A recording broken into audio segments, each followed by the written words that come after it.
Welcome to RM biology. NEET 2024 রেটের সব থেকে বড় তথ্য, তোমাদের রাজ্যের যে 85% স্টেট কোটা তার কাউন্সেলিং এর শিডিউল প্রকাশ করা হয়ে গেছে। আমি আগের কাউন্সেলিং হবে হতে পারে তার যে একটা প্রেডিকশন করেছিলাম, সেখানে তোমাদের যেমনটি জানিয়েছিলাম তোমাদের 3rd উইক অফ অগস্ট থেকে তোমাদের কাউন্সেলিং শুরু হতে পারে, সেইটাই কিন্তু হয়েছে। তাই আজকের ভিডিওটি শেষ পর্যন্ত দেখো, যারা ওয়েস্ট বেঙ্গল থেকে নিট দিয়েছো এবং স্টেট কোটা মারফত একটা তোমরা সিট পেতে চাও। কবে তোমাদের কাউন্সেলিং শুরু হচ্ছে, কবেই বা শেষ হচ্ছে, সবকিছু জানতে পেরে যাবে। তাই চ্যানেলে যারা নতুন, চ্যানেলটি সাবস্ক্রাইব করে নাও এবং বেল বাটনটি বাজিয়ে দাও। তো দেখো, তোমরা একটা শিডিউলের পিডিএফ দেখতে পাচ্ছ।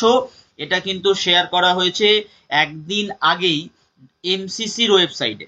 এমসিসি সম্পূর্ণ স্টেট এবং কেন্দ্রের যে অল ইন্ডিয়া যে কাউন্সেলিং হয় সবকিছু নিয়ন্ত্রণ করে, কিন্তু বিভিন্ন স্টেটের কাউন্সেলিংটা বিভিন্ন স্টেট বোর্ডকে দেয়া হয়, অর্থাৎ স্টেট মেডিকেল বোর্ডকে দেয়া হয়, কিন্তু নিয়ন্ত্রণটা করে এমসিসি। তো এমসিসি একটা শিডিউল প্রকাশ করে দিয়েছে।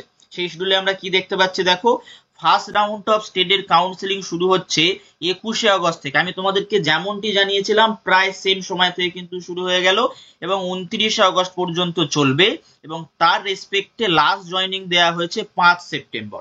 ঠিক আছে, আমি কিন্তু পরবর্তী পার্টে তোমাদেরকে বলে দেব যে তোমাদের কি কি ডকুমেন্টস লাগতে পারে বা কিভাবে কাউন্সেলিংটা হয়। তাই ভিডিওটি শেষ পর্যন্ত অবশ্যই দেখবে, অনেক কিছু নতুন তথ্য জানতে পারবে।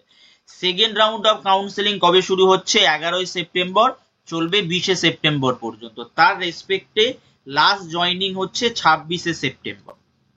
তারপর রাউন্ড থ্রি আমরা দেখতে পাচ্ছি 3rd অক্টোবর থেকে চলবে 12ই অক্টোবর। তার রেসপেক্টে লাস্ট জয়নিং হচ্ছে 18ই অক্টোবর।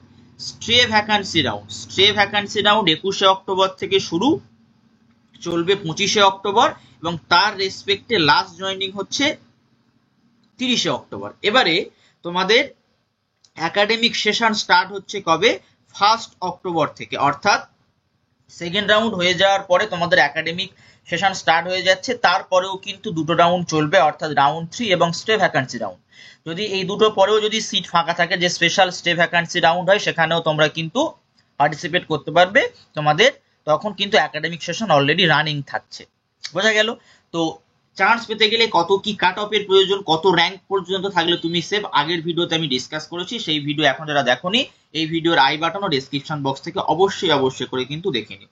তো এবার আমি তোমাদের সঙ্গে যেটা ডিসকাস করব, ধরো আমাদের যে ফার্স্ট রাউন্ড, স্টেটের যে ফার্স্ট রাউন্ড হচ্ছে, সেটা 21শে আগস্ট থেকে শুরু হচ্ছে। অর্থাৎ 21শে আগস্ট থেকে তোমরা কি করতে পারবে? কাউন্সেলিং এ রেজিস্ট্রেশন করতে পারবে, চয়েস ফিল করতে পারবে এবং চয়েস লক করতে পারবে। তার যে নির্দিষ্ট ডেট বলে দেওয়া হবে, যে 21 থেকে 25 বা 21 থেকে 23 বা 21 থেকে 24। তারপরে তোমাদের যে ইনস্টিটিউশনে গিয়ে তুমি যেখানে চান্স পাবে, তোমার যে রেজাল্ট আসবে, সেই তথ্য কিন্তু এখনো দেওয়া হয়নি। জাস্ট এত থেকে এত দিন পর্যন্ত করতে হবে সেটা বলে দেওয়া হয়েছে। বাট আমাদের ওয়েস্ট বেঙ্গলের যে স্টেট কোটা কাউন্সিলিং হয়, সেখানে বেশ কিছু ইভেন্ট আছে। সব থেকে প্রথম ইভেন্ট হচ্ছে তোমাদের এসকিউর জন্য রেজিস্ট্রেশন করতে হবে। তুমি যে স্টেট কোটাতে তোমার নাম নথিভুক্ত করতে চাও, তার জন্য তোমাকে এসকিউ রেজিস্ট্রেশন করতে হবে। তার একটা ফর্ম ফিল আপ হয়, তার একটা ফিস দিতে হয়, তার একটা নির্দিষ্ট ডেট থাকবে। এগুলো সব কিন্তু 21-এর আগেই হবে। আমি যতগুলো ইভেন্ট বলছি, এই এসকিউ রেজিস্ট্রেশন করার পর তোমার একটা ভেরিফিকেশন স্লিপ জেনারেট হবে তোমার নামে।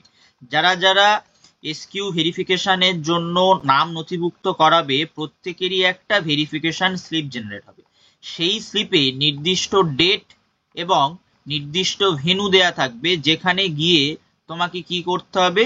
তোমাকে ফিজিক্যাল ভেরিফিকেশন করতে হবে। সেই ফিজিক্যাল ভেরিফিকেশনে তোমাকে কি নিয়ে যেতে হবে? বিভিন্ন ডকুমেন্টস নিয়ে যেতে হবে। সেটা তোমার বার্থ প্রুফের জন্য বা এজ প্রুফের জন্য তোমার অ্যাডমিট কার্ড হোক, তোমার বার্থ সার্টিফিকেট হোক, তোমার মার্কস প্রুফের জন্য তোমার এইচএসএস মার্কশিট লাগবে। তারপর তোমার ডোমিসাইল সার্টিফিকেট লাগবে। তুমি যদি কাস্ট থেকে থাকো, কোনো ক্যাটাগরি থাকো, তোমার কাস্ট সার্টিফিকেট লাগবে, তোমার ফটো লাগবে, তোমার মেডিকেল সার্টিফিকেট লাগবে। তারপর তোমার নিটের অ্যাডমিট কার্ড, নিটের ফর্ম, নিটের রেজাল্ট, নিটের যে র্যাঙ্ক কার্ডটা পেয়েছো সেই র্যাঙ্ক কার্ড, তুমি যে ভেরিফাই করিয়েছো তার স্লিপ, তুমি ভেরিফিকেশনের ফর্ম ফিল আপ করেছো তার যে টাকা দিয়েছো সেই পেমেন্ট স্লিপ, সমস্ত কিছু কিন্তু নিয়ে তোমাকে যেতে হবে নির্দিষ্ট যে ডেট এবং নির্দিষ্ট যে ভেন্যু তোমার ভেরিফিকেশন স্লিপে থাকবে সেখানে। ফিজিক্যাল ভেরিফিকেশন হয়ে যাওয়ার পর তোমাদের কিন্তু একটা স্টেট কোটা লিস্ট বেরোবে, স্টেট কোটা লিস্ট। ওখানে শুধুমাত্র কারা থাকবে, যারা ওয়েস্ট বেঙ্গলের ক্যান্ডিডেট তারাই থাকবে। সেই স্টেট কোটা লিস্ট বেরোনোর পরেই তোমাদের কিন্তু কাউন্সেলিংটা স্টার্ট হবে। তার ডেটটা দেয়া হয়েছে কবে? তার ডেটটা দেয়া হয়েছে 21 অগস্ট। বোঝা গেল? তার ডেটটা তোমরা পেয়েছো 21 অগস্ট। এই যে স্টেট কোটা লিস্টে যত ক্যান্ডিডেট থাকবে সবাই কিন্তু 85% এর জন্য এলিজিবল। সেটা তারা যদি র্যাঙ্ক ঠিকঠাক হয় তারা সরকারি পাবে, যদি র্যাঙ্ক ঠিকঠাক না হয় বেসরকারি পাবে, কেউ ম্যানেজমেন্ট কোটায় ভর্তি হবে। কিন্তু যারা যেইভাবেই ভর্তি হও না কেন তোমাদের কিন্তু এই এসকিউ রেজিস্ট্রেশনটা করতে হবে। ফার্স্ট রাউন্ডেই তোমাকে এসকিউ রেজিস্ট্রেশন করতে হবে। গত বছর দেখা গেছিল যে কোনো একটা কারণে সেকেন্ড রাউন্ডেও কিন্তু কিছুক্ষণের জন্য এসকিউ রেজিস্ট্রেশনটাকে ওপেন করা হয়েছিল, সেটা যে এবছর হবেই তার কোনো মানে নেই। তাই যারা যারা স্টেট কোটাতে অংশগ্রহণ করতে চাইছো অবশ্যই করে তোমরা কিন্তু স্টেট কোটা রেজিস্ট্রেশনটা অবশ্যই করবে। তার কারণ হচ্ছে তোমাদের যে ব্যাপারটা, এই স্টেট কোটাতে নাম না থাকলে তোমাদের কিন্তু ডাব্লিউবি স্টেট কোটাতে তোমরা অংশগ্রহণ করতে পারবে না। তার জন্য কি কি ডকুমেন্টস লাগবে সবকিছু এই চ্যানেলেই পেয়ে যাবে। তাই চ্যানেলটি অবশ্যই করে সাবস্ক্রাইব করে দিও এবং নিটের যে কাউন্সেলিং হয় বা ভেরিফিকেশনে যেতে হয় সেখানে গিয়ে তোমাদের কি কি তথ্য দিতে হয় সবকিছু জানতে পারবে। তাই চ্যানেলটি সাবস্ক্রাইব করো।